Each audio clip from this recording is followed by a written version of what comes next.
na sinasabi ng isang Professor Romero na pag tumagal ang trial, gagawin at gagawin ng maraming sektor, hindi lang ng kampo ng mga Duterte, ang mga propaganda tungkol dito sa impeachment para makahikayat sila ng taong bayan o ng kung sino mang grupo na hindi kailangan ng impeachment or maimpluwensyahan ang mamamayan sa mga paniniwala at paniwalain sa magitan ng social media at ng media mula sa kampo ng mga Duterte at iba pa na sila ay nagiging kawawa o sila po ay hinaharas, nagigipit sa isong ito. Pakinggan po ninyo. At yung aking topic na yan sa isong yan doon sa nakaraang video, related na dito sa sinasabi po ni Vice President Sara Duterte. Kasi nagsalita na ang Vice President. Pakinggan po niyo yung sinasabi. Ang kanya sa sinasabi rito. Iba na, di ba? Nagiging parang paawa na.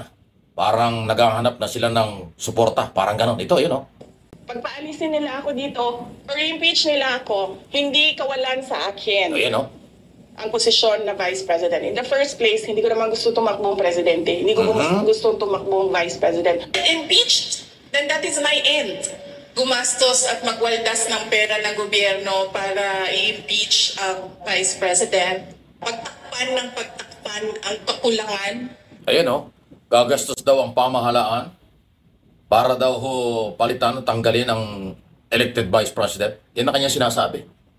Parang ang sinasabi dito ni Sara Duterte, walang issue laban sa kanya sa kabila ng betrayal of public trust. Ang issue, yung 7 article of impeachment, graft in corruption, yung pagmumura at pagbabanta sa buhay ng Pangulo, First Lady at Speaker of the House, at sunod pa dyan na yung di umano'y ill-gotten wealth or billion-billion deposit bank account. Yun yung mga issue eh. Pero dito sa kanyang mga sinasabi, parang nanghihinayang siya sa laki daw ng perang gagastusin sa trial para siya itanggalin o ang Vice President. Nakita nyo? Nag-iba na. Di ba? Yun ay sinasabi. Na inililihis ng isyo.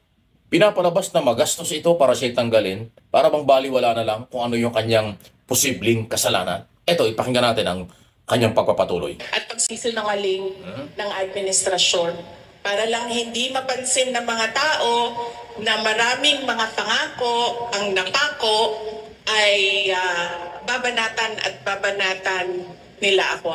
I really believe that we have reached the point of no return. They are really going after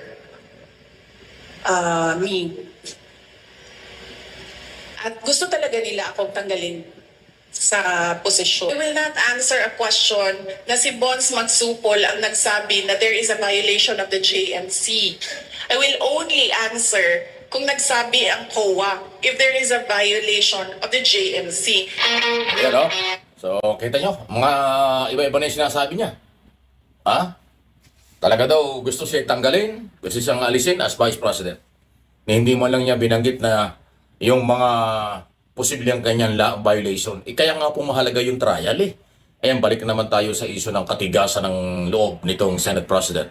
Kung sinimula na po kasi kaagad ang impeachment trial, hindi na mapapag-usapan itong ganito na para bang ang gobyerno pa ang sinisisi, ang gobyerno pa ang nagsasayang ng pera para ma-impeach si Sara, para matanggal ang pinaniwalaang lumabag sa mga batas at nawawala na ang tiwala ng taong bayan. Yun po yung issue eh.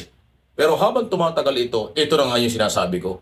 Nakakagawa na po ng paraan ang kampo ng mga Duterte, mismong ang Vice President, na makakuha ng issue para sirain ang gobyerno. Ayan sinasabi. Kaya daw siya gustong matanggal. Okay? Kaya daw gusto magkaroon ng impeachment para mapagtakpan yung di umano'y maraming pangako na hindi naman sinabi kung ano yung pangako.